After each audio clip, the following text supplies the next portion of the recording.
Muitas pessoas estão totalmente convencidas sobre a existência de alienígenas. Alguns até afirmam terem visto algum OVNI, e há casos onde isso não acaba bem. No dia 7 de janeiro de 1948, um objeto não identificado foi visto sobrevoando o céu de Madisonville, em Kentucky, nos Estados Unidos.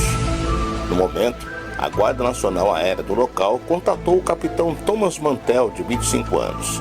Ele era um renomado piloto da Força Aérea e tinha participado da Batalha da Normandia durante a Segunda Guerra Mundial. Era a pessoa perfeita para lidar com o caso. O objeto não identificado foi descrito como circular, medindo cerca de 90 metros de diâmetro. Alguns observadores do campo aéreo do Exército descreveram a aeronave com mais detalhes. Segundo eles, era um cone vermelho flamejante que arrastava uma névoa verde gasosa. O objeto teria ficado parado por quase 1h30 no mesmo lugar. Um outro observador do campo disse que, pouco antes de sair, chegou muito perto do solo, permaneceu no local por cerca de 10 segundos e depois subiu a uma velocidade muito alta. Foi aí que o piloto entrou em cena para tentar entender o OVNI. O trágico caso de perseguição de um caça P-51 Mustang a um grande UFO sobre o estado de Kentucky resultou na morte do piloto, que era um herói de guerra e morreu durante a perseguição.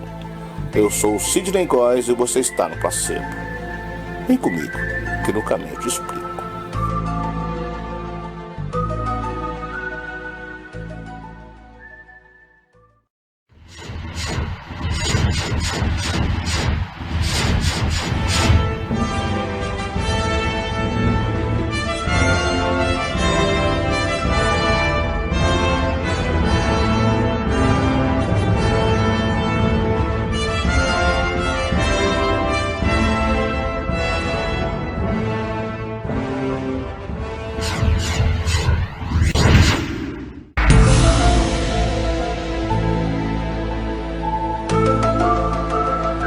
Em 8 de janeiro de 1948, ocorreu um dos mais trágicos registros ufológicos da ufologia mundial. Neste dia, vários pilotos de caças P-51 Mustang do Esquadrão de Caça 165 estavam em treinamento no estado de Kentucky, nos Estados Unidos. Ao final do exercício, o Centro de Controle solicitou aos pilotos que investigassem a presença de um estranho objeto que estava sendo captado por radar. O objeto surgiu por volta das 13h15, sendo avistado por policiais e aviadores em Fort Knox. A aparição alarmou os militares americanos, pois dirigia-se para Fort Knox, local onde são guardadas as reservas de ouro dos Estados Unidos. A esquadrilha era composta inicialmente por 4 aviões. Um deles estava com combustível no fim, e foi ordenado que ele voltasse à base e armasse seu avião com armas quentes para se preparar para o combate. Os outros 3 caças dirigiram-se para o local determinado. Quando chegaram aos 7.000 metros de altitude, 2 caças precisaram retornar, pois não possuíam equipamentos para grandes altitudes. Apenas o capitão Thomas Mantell permaneceu na perseguição ao objeto. Através do rádio, Mantell relatava o desenvolvimento da perseguição. Ele relatou que o objeto era de grande porte, aproximadamente 70 metros de diâmetro, tinha superfície metálica e deslocava-se a aproximadamente 350 km por hora. Os outros pilotos que participaram da perseguição declararam posteriormente que o OVNI tinha formato de cone branco na parte de baixo e vermelho na parte de cima. Outras testemunhas descreveram a forma no céu como um disco de 300 pés, enquanto outros disseram que era um cone vermelho flamejante, arrastando uma névoa verde gasosa. Mantell permaneceu sozinho na perseguição e informou que abandonaria o objeto quando atingisse a altitude de 6.000 metros. Pouco depois, perdeu-se o contato por rádio com Mantell. Menos de 1 hora depois, os destroços do avião são encontrados. Eles estavam espalhados em um raio de vários quilômetros, indicando que o avião desintegrou-se durante o voo. O governo americano rapidamente colocou em funcionamento seu sistema de acobertamento de fatos. Eles explicaram o incidente como fruto de erro de interpretação dos pilotos, que teriam confundido Vênus com o OVNI e tentando persegui-lo. Quando atingiram mais de 6.000 metros, sofreram o efeito da altitude. Mantell teria subido demais e em determinado momento perdeu os sentidos, perdendo o controle de seu avião. Ufólogos rapidamente contestaram os fatos, pois o objeto havia sido captado pelo radar, o que exclui a possibilidade de o objeto ser o planeta Vênus. Foi então alegado que o mesmo seria um balão Skyhook da Força Aérea Americana, a USAF.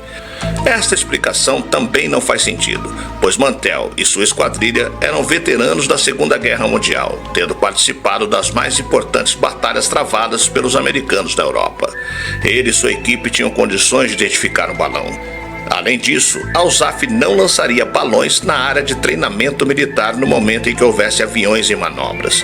E se por acaso houvesse um lançamento, o controle local seria informado dos testes com balões, e não houve qualquer comunicação nesse sentido. Para Terry Mantell, neto do piloto, as explicações da Força Aérea dos Estados Unidos não se sustentam. O governo tentou dizer que ele era um garoto voador, que ele era como Maverick em Top Gun, mas ele estava apenas fazendo o que lhe disseram para fazer. Ele tinha 2 filhos, era casado com sua namorada do ensino médio, era um piloto experiente e morreu perseguindo algo que pensava ser uma ameaça para a América. O que foi? Não tenho certeza, disse Terry em uma entrevista. Algumas dessas pessoas tiveram que conviver com isso por tanto tempo. Deve ser gratificante para elas se apresentarem e compartilharem sua história. Por que eles mentiriam? Esses são grandes pilotos. O que eles têm a ganhar?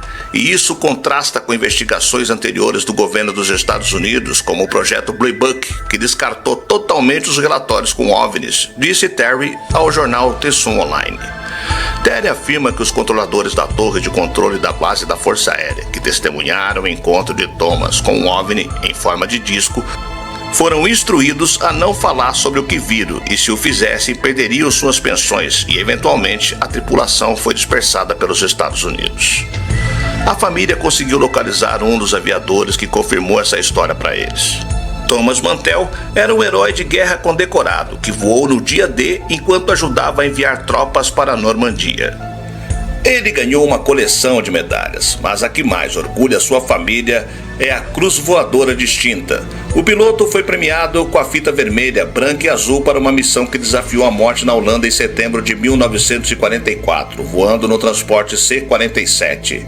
Ele estava rebocando um planador cheio de soldados. As armas antiaéreas nazistas abriram fogo contra a aeronave, quebrando o leme, incendiando a cauda e desativando alguns dos controles. Mantell tinha uma escolha: soltar o planador atrás das linhas inimigas, potencialmente condenando os soldados, ou arriscar a morte certa enquanto continuava a missão para deixar sua marca. Ele continuou sob a chuva de granizo do tiroteio alemão e conseguiu manter o curso e liberar o planador com segurança. O avião de Mantell estava danificado e machucado, mas ele conseguiu carregá-lo de volta ao mar até a base na Inglaterra. As fotos mostram o quanto a aeronave foi danificada por ter sido destruído pelo tiroteio. O C-47 parecia que não deveria ter sido capaz de permanecer no ar, mas de alguma forma, Mantell a manteve na longa jornada de volta. Foi um milagre ele ter chegado em casa. O seu neto, Terry Mantell, disse ao The Sun Online: seu avião foi atingido e, em vez de soltá-los e retornar, ele manteve o curso e atingiu sua marca no lançamento e voltou para a base com aquele avião. Então, ele salvou muitos caras no planador de serem soltos onde eles teriam sido destruídos, pois estavam atrás das linhas inimigas. Diferentes versões sobre o estado do corpo do piloto foram publicadas. Algumas delas afirmavam que ele estava decapitado. Por outro lado, outras diziam que o cadáver apresentava marcas de bala e vestígios radioativos. Mantell foi ainda o primeiro membro da Guarda Nacional Aérea de Kentucky a morrer em voo. Devido ao seu legado durante a Segunda Guerra Mundial, o caso foi amplamente coberto pela mídia. As notícias, além de revelar detalhes importantes sobre o acidente, também publicavam histórias sensacionalistas. Uma delas dizia que a União Soviética estaria por trás do abate de Mantell.